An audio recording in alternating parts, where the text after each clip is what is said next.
जर कोणाक कोकम किंवा आगळ होय असात तर हे बघा अस्सल गावठी कोकम हे अशी सोला भेटतली होत। ही आमचं वर्ण बघा कसं बिरणा पडता।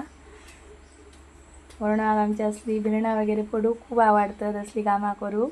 आता त्याका सध्या सुट्टी पडली हा। वर्ण हाय कर आम्ही आता बिरणा म्हणजे सोला आमच्याकडे जरा पावसानं घोळ घातल्या, म्हणजे पाऊस सतत लागत आहे त्याच्यामुळे सोला सुकयना कठीण झाला। आणि हीच सोला जर आम्ही 600 रुपये किलो म्हणून सांगू गेले तर लोक म्हणतली कशी किती महाग, पण ती किती कष्ट करूचे लागतात। हे बघा अक्षरशः हात बघा असे झाले होते, हात पूर्ण खराब झाले होत।